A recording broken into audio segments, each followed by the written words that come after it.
Welcome to the Steelers Realm Podcast.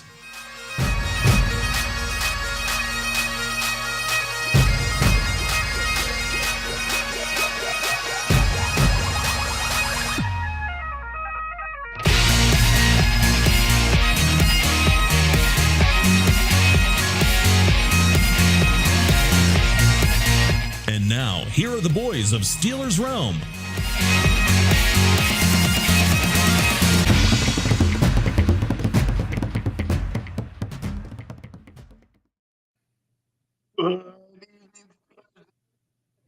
And hey, welcome to another episode of Steelers Realm. I'm your host for this evening, and the reason why we're a little bit late airing tonight, famous TA, and in the house, across the state of Pennsylvania, the one, the only, Hijacker. Hijacker, Yo, what's how up, was man? your Thanksgiving, man? Pretty good. How about yourself? Good. Man, it was pretty good, man. I've been a little bit of a traveling man here lately. Went all the way out to Colorado just to cook a darn turkey, and then loaded back up, straight through, baby, like a damn truck driver, and then bam, right back on a plane and out here to Abilene, Texas. You know where Abilene, Texas is in, Hijacker? Hell no. Don't worry, not too many people do, man. It's way out here in the middle. But hey, we didn't call to talk about Texas. We could, though, man. Those Dallas Cowboys on Thanksgiving Day, they didn't look too hot either, did they? Nah. No. But don't worry, that doesn't break my heart none either. But, man, Hijacker, we had a hell of a game. Hell yeah. A hell of a game. 44-38. First time we've scored 40 points since 2018. Crazy, man. And then I gotta feel bad for Joe Burrow, man. You know, just a touch.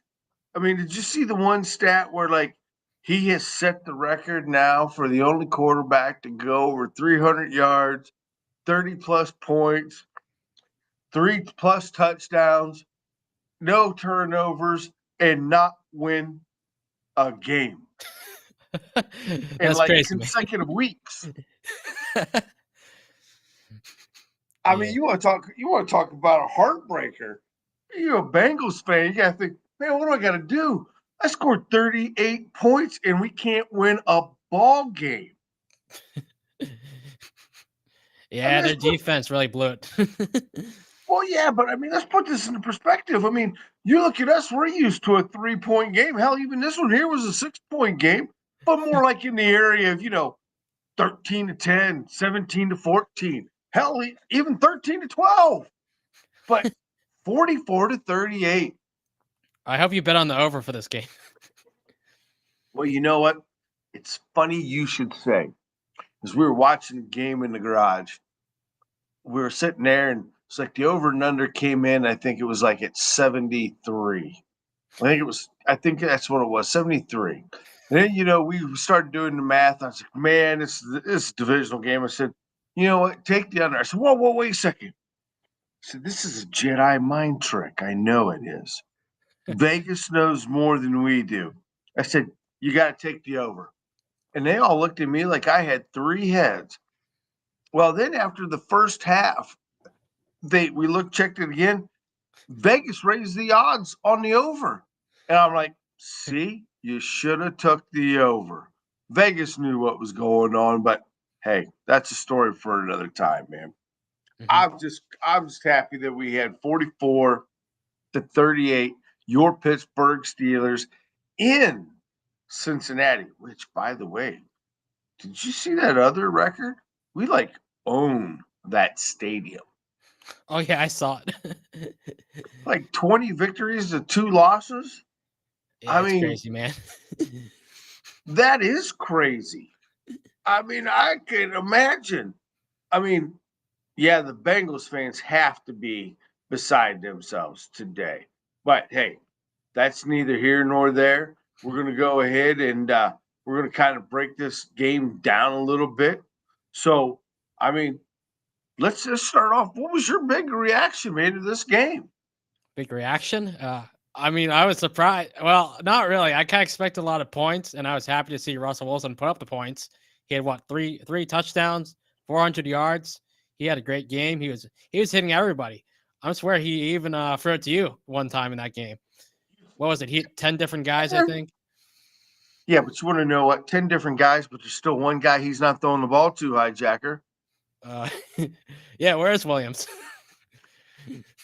I mean, let's face it. I mean, we got this guy because the media was dead set. We needed a number 2 wide receiver. Needed a number 2. Well, I don't know. Didn't look like we needed a number 2 Sunday, putting up 44 smackaroos. Yeah. I mean, but the question does beg to ask, what is going on? I mean, this is 3 weeks now. I mean, Williams has to at least have some kind of idea of the playbook. But I mean, let's also take a look at this too. You had George Pickens for 3 receptions. Pat Freiermuth tied for 6 with Najee. And what about that? What was it with Cincinnati leaving that running back dump screen over the middle open all day long?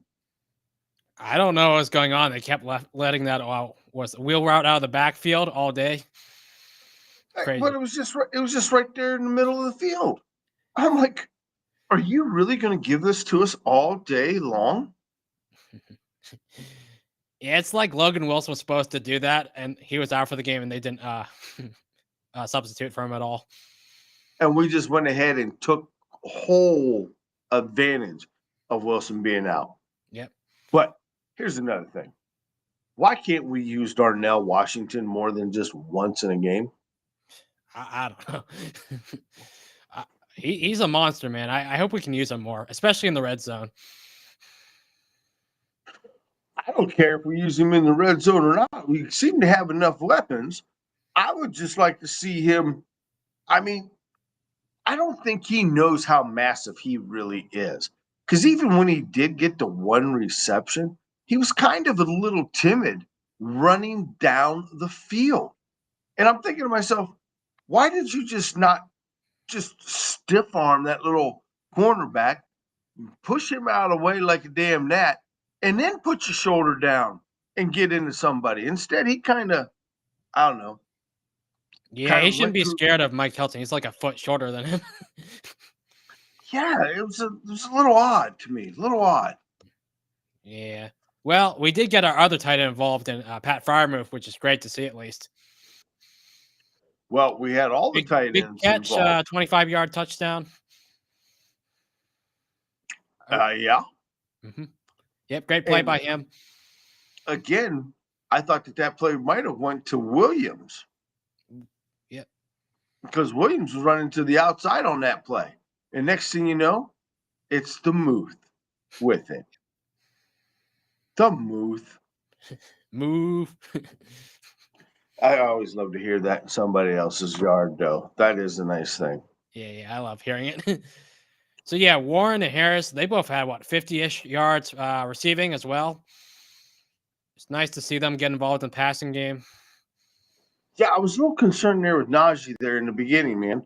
Evidently, he must have had too much banana pudding. I mean, he looked like he was just tired because he got the ball like 7 times in a row. Well, it looked like he was hurt, but then he came back in. You didn't see that where it came out. Oh, what came out? Yeah, no, he wasn't hurt. Evidently. Oh, yeah, no. The reason he came out is that Moose girlfriend's pudding, banana, something or other, didn't agree with him, and I guess about sapped it out of him. Did that happen to you today over Thanksgiving? Look, we all eat too much over the holidays, that's for sure. But I don't know about any banana pudding, sapping it out of me. But he got some juice or something, and next thing you know, he was ready to go. He was back in the game. But I kind of thought that was funny because it was just odd the way he came up on. It wasn't even limped or gimped. He's like, it just hit my stomach, man. Yeah, he's like, man, don't hit me in the stomach. I'm gonna have banana all over. You're gonna have banana cream pie on the field. But what I really liked the most out of this is not only was Najee over 4 yards a carry, Patterson was over 4 yards carry. And the one that surprised me the most, because he didn't run the ball that much, was Jalen at 3 yards a carry. Yeah, not bad. I don't remember seeing him running the ball much during the game. No, he only carried it 3 times. Okay, that's why. That's why you didn't see him, buddy. He's got to be given the ball to go ahead and be able to see him out there. Yeah, yeah, he looks good when he runs the ball. I'd like to see him get more running opportunities. Well, they definitely got him the ball a little bit more in the passing game in this one here than they did from behind the line of scrimmage. And they really used both running backs. I mean, they both counted for just 10 of the receptions of the 414 yards that Mr. Russell Wilson. Is it safe to say this is Russ's team now? Are we all on the Russ bus? Hell yeah, man. He's the leader, man. We're all relating towards him with Ross leading the charge. So with that, and the deeper we go, is this just making Fields more and more uncomfortable? Or do you think Fields is okay with his little slash roll that he's got? Because let's face it, that 7-yard scamper, I mean, that helps seal the deal. Yeah, he's clutch with those runs at the end of the game. He's just ready when they call his number, which is the important part when he's not playing much right now. Okay, hijacker, I understand you just watched this game, but not more than 5 days prior to that, he was anything but clutch in Cleveland. I'm trying to forget about the Cleveland game, so. Oh, you're trying to forget about the Cleveland game. Yeah, that's how things get skewed, man. You gotta be able to see the vision clearly. Wait, I thought he had a 30-yard run in that game, the Cleveland game. Well, he did have some bad plays too, but he did have some really bad plays. It was more bad than the one good. I only remember the good things. Oh, you only remember the good things. I have a selective memory. You're a guy that's half full and not half empty. Yep. All right. So, anything else on the offense that you want to go ahead and talk about before we get ready to move on? Well, I also wanted to talk about Calvin Austin because this back-to-back weeks he's had long passing touchdowns or receiving touchdowns. I mean, but yeah, he's looked good lately. It's a shame he got hurt during the game because I thought he's starting to build a chemistry with Russell Wilson. He's really came on since Russ got the starting nod. Oh, you mean our wide receiver too? Yeah. Well, Calvin Austin, he's been playing good lately. Well, yeah, he's our wide receiver too, right? Yeah, of course. Oh, okay. Well, I'm just checking, because we need one of those guys. We probably should go out and get one. Good idea. I think I'm going to go ahead and put that down on a Post-it note and see if I can't get it over to Tom. Okay. You got your Christmas wish list ready? It's going to be my Christmas wish list. But you know what? You are right. He is starting to build a lot of rapport with Russ. Russ is definitely feeling more and more comfortable with him. But, man, he took some shots. That one shot, I'm sorry. I understand it was a clean hit. I'm trying to think of the linebacker that hit him 57. Ooh. I think that guy should have been ejected there. That was definitely a defensive player. I mean, he didn't even worry about the ball. He was going for the hit 100%. Was it Davis Gaither, maybe? I forget who. Was it Gaither? Davis Gaither was one of the linebackers. Crap, 57. If it's 57. Well, yeah, it was tough. Did you see Cam Hayward talking to him on the sideline? He felt bad for him. He kept getting hit somehow. Plus, Austin's a little guy, so he's probably feeling it a little. You think? Just a little. I mean, come on now, hijacker. You're probably no taller than Calvin Austin. I'm a little taller, actually. You're a little taller by what, a quarter of an inch? On my tippy toes, I'm a little taller. On my tippy toes, and I'm a quarter inch on my tippy toes, and as long as I don't cut my hair. Is that what you're telling me? Yep. All right, all right. So my point is, think of it this way. Think of it as if somebody came and trucked you. You would have a damn concussion as well, too. Yeah, I would. I'd be out. Yeah, it would be devastating. I just hope that I hope he's able to come back and it's not as bad. But I couldn't help but think also of AB when I seen that hit. You know, just the hits that we take individual. It's just insane. I don't know what it is with the Bengals, but they always hit us hard as hell. They do hit us hard as hell. That is for sure. All right. Anything else? No, that's all. That's it. You're Yeah. pretty sure on that? Well, I can pull up some Rust stats if you want. Some Rust stats? What you mean? Well, Stuff that everybody already knows? Like I don't know, the 29-38, the 414 yards, 3 TDs, 1 bullshit pick, and a 126 quarterback rating. Are those the kind of stats you're looking for? Yeah. Well, Yeah, I yeah. think there's some other stats like it was like his third time in the regular season to have over 400 yards. Yep. Yeah. Guess he had a great day. He had a fantastic day. Yeah. I mean, this was kind of almost like his little birthday celebration because he did just turn 36. Yeah, he doesn't look 36. Are you sure? Hey, He looks like he's in his prime out there. I'm not sure if he's from the Dominican Republic, and I don't know if he's got a birth certificate or not. I can just tell you that the man had his birthday and they said he's 36. So I got to kind of go from there. Okay. Okay. Yep. Don't worry. We can talk about the defense now if you want. Well, you know, I was kind of hoping you were going to queue up a guy by the name of GP. Oh. I don't. But that'll get you fired up, man. That's not going to get me fired up. That's not going to get me fired up at all. Because actually, I'm liking the way these Georgia kids are playing. I'm liking Broderick Jones in his team first mentality. Granted, he is learning along the way, and there's some penalties that he takes. But man, there is no doubt about it in my mind that he is a number one team first. And then I like George. I like his spirit. I know he had 77 or 74 yards, had 30 of it taken away for a grand total of 44. But man, you got you look, the ball drop. All right. I'm okay with that. I understand it was taunting, but I'm okay with that, hijacker.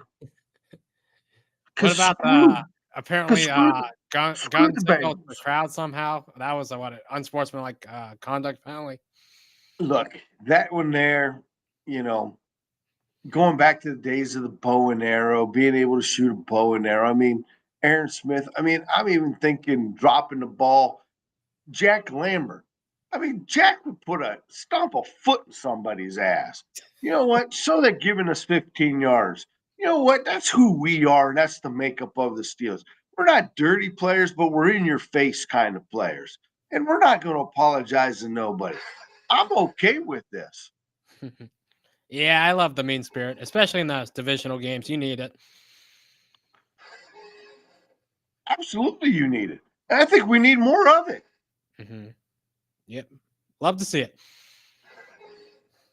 So now, the only thing that I am concerned about is at what point is he going to end up getting disqualified from the game? Because it does kind of seem like the referees are watching him. Yeah, they're watching us good. They're watching Pickens and Porter all game. Hold on, we're not talking defense yet. We're just talking offense. Okay. So, I mean, I am a little concerned. But there's also part of me that says, I hope that the young man does get ejected from the game.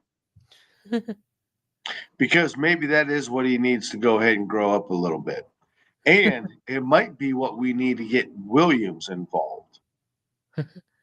Yeah, I'd love to get him involved. He needs more targets after what we saw in that first game. Well, not only that, but just to see him become a part of the offense. But all right, so you opened it up. The big glaring side of the defense. We might as well talk about the ugly first. JPJ, 6 penalties. Man, the NFL has been riding this boy hard. Crazy. That's it, just crazy. That's all you got? Well, yeah, they were calling so many penalties on him. Some of them I thought were bad calls. Some of them were good. Like there was one that was like clearly uncatchable they called, but the other ones were good calls. He was holding him, taking him down. Well, the one, you're right. The one that was way over the receiver's head and in the back of the end zone. Was it the one Yeah, where that it one showed was bad JPJ call. on the backside rubbing his belly? He was like up in the air, like, oh, my Buddha, Buddha, Buddha. How about Yeah. that he got called for a holding and a pass interference Oh, on yeah. the same play? That one was tough, man. He I just mean, grabs all the time. It's just they'll call it sometimes, they won't. yeah, well, we see he grabs all the time. But you know what? There's a lot of defensive players that grab all the time. Yeah, a lot of them, some of the top corners in the league even grab a lot, such as Sauce Gardner. It's known these corners, they'll grab and they'll get away with it all the time. So, what is it that the NFL has against JPJ? Because it's not like the kid's cocky. He's very humble. He's I not don't out there arguing.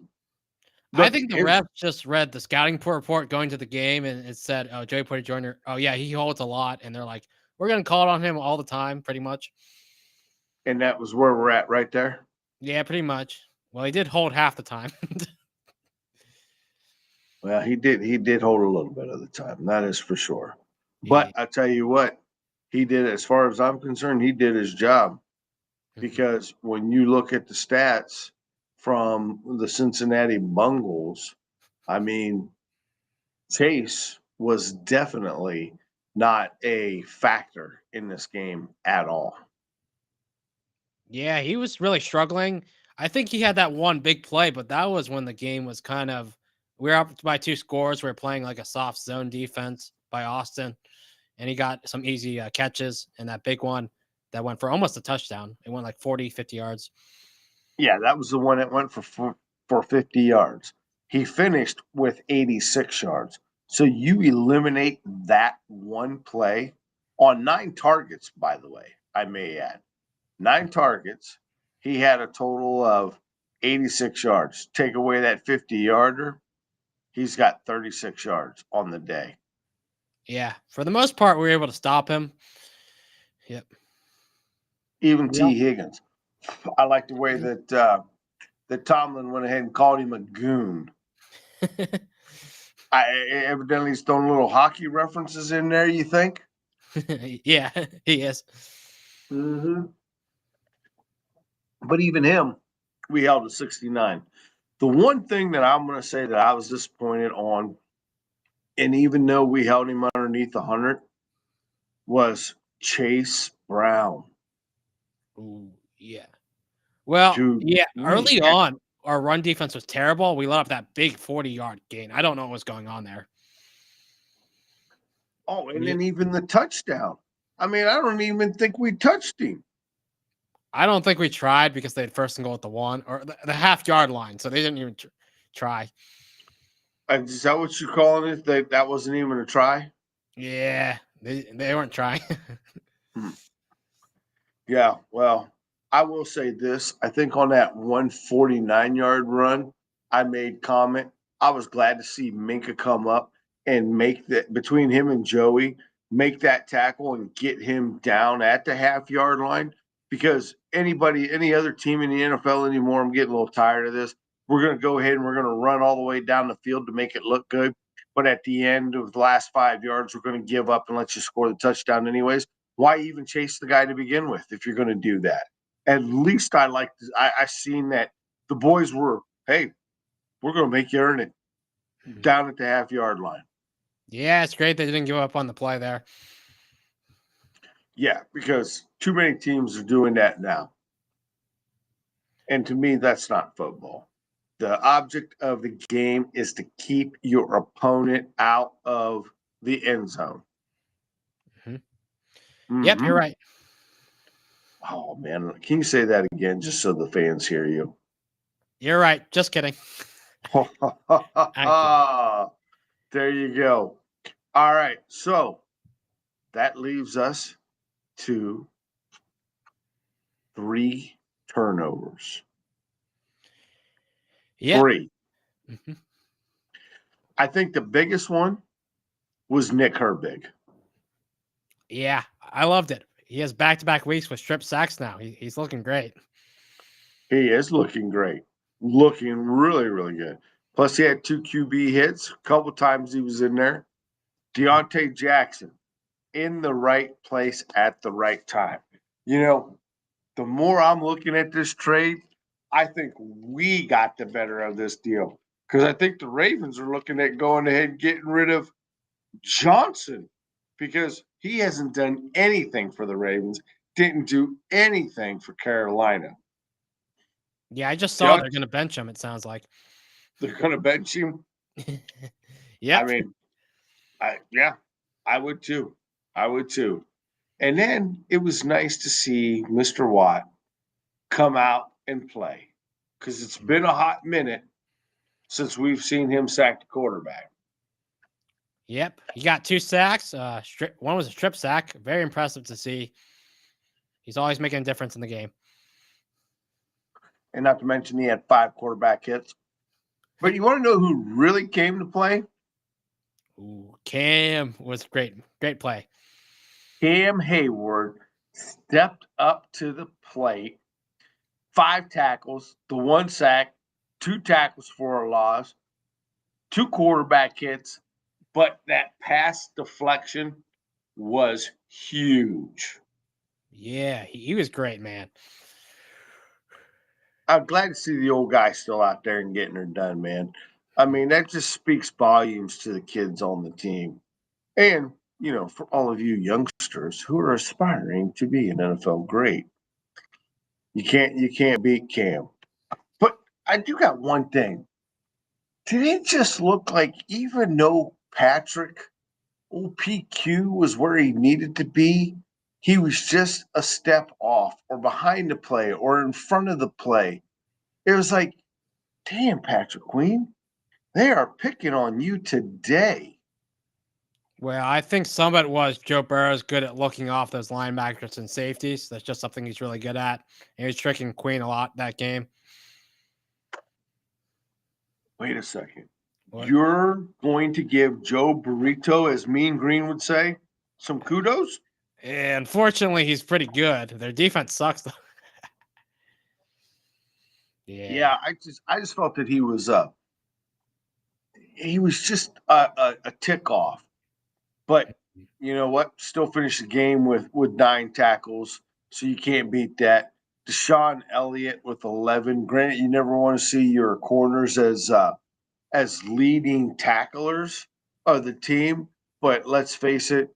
I mean, Joe Mama had pretty decent stats as well. 28 of 38 passes, 309 yards. I mean, at 112. You know Joe's going to do what Joe's got to do. And kudos to our secondary for keeping everything in front and keeping it in play. But the one guy I want to point out too, in the speed, and man, I'm looking for bigger things out of him, and that's Peyton Wilson. Yeah, yeah. He had what? He scooped and scored, returned it, 23 yards or so, 26. I forget what it is, but he had a great touchdown for us. I loved how it was a crowd and Hayward was leading the convoy as they went into the end zone. That was pretty cool to see. It was very, very cool to see. The little scoop and score. Scoop and score for a tutty. Yeah. Woohoo! But other than that, man, it was just an odd game for Bengals week. Yeah. Well, this is how Bengals games are every week. They score a lot of points and blow it somehow. Score a lot of points and blow it somehow. Yep. Well, look, I'm not going to look a gift horse in the mouth. Now we came out of there relatively healthy, right? Minus the concussion on Austin, and we get to see the Cleveland Browns, and they get to have a short week. So I want to see if they're talking a bunch of smack this time coming into Acrisure Stadium, because I kind of look for the tides to be turned coming this week. And with us now at 9-3, Baltimore dropping another game, going 8-5, we got us a little bit of breathing room here sitting at the top of the North. Things ain't as hot in the kitchen as what they usually are at this time of year. Not saying that we can have room to slack off, but it's nice to have a little bit of breathing room. Yeah, I'm happy to have a lead. It's nice to have. Hopefully, we can lock up the division sooner rather than later. Well, I can tell you what is locked up right now. Are you ready for this?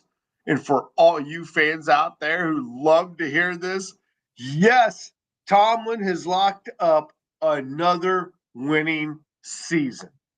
Let's go. How many does that make? Hijacker, do you know? 18, maybe? 18, maybe. I'll tell you what, we're going to leave it at 18, and you get to go ahead and do a little bit of homework, and maybe that'll be by the numbers on Thursday night. Okay, got it. Okay, I get the feeling I was wrong. I'm not going to say you were wrong. I'm not going to say you're right. I'm going to let you do a little homework. Okay. You got to be I'll figure it confident out on this show, Hijacker. I know you will. Now, hey, as far as the scores go, Hijacker, I'd have to say you were the closest, 36-35. So I'm going to give the nod to you this week. DJ came in strong at 35-28 Steelers. I was a little bit more conservative on the 27-24, but I think we all knew going into this game it was going to be a shootout. And it didn't disappoint, buddy. Yeah. It was the top scoring combined of both teams this season. Most points in the game. 82 points. It was the highest scoring game between the two teams, period, in their history. And this was the highest scored first half, because it was 24-24 in the first half or something like that. Something like that. Yeah. I better make sure that I'm speaking the truth here, buddy. Yeah. It's close enough. It's just close enough. Yeah. I think Russ was on pace for 500 yards at halftime. Yeah, he was pretty good there. There's no doubt about that. Well, you got anything else you want to throw out there? Nah, man, that's about it. Was there something I forgot? I don't know, buddy. You tell me. I think we're good. You think we're good? Yeah, we're good enough. All right. Well, Steelers Nation, I appreciate you guys checking in, listening. It's been an exciting year. We get to go back home against the Clowns next week, so I'm looking forward to that. And most importantly, we will see you guys on Thursday night. Enjoy your week, and we'll talk real soon. Yep. Good night. And careful in the hot tub, guys. Hopefully you have a good night. Steelers are an amazing team, don't you know? Let's see. Hold on once. Yep. I'm tired, man. How about you? Hold on 1 second. Where's the? And this is what you call a technical difficulty. Yeah, hold on 1 second. Hijacker, Give me asleep 1 at the second. wheel, unable to have us queued up, ready to hit the kill Hold button. on 1 second. Why don't you talk for a second? Hold on 1 second. Remember, boys and girls, speed kills. Don't worry. Sorry about that. Yep. Have a great night, everybody. We're going to kill the Browns next week, right?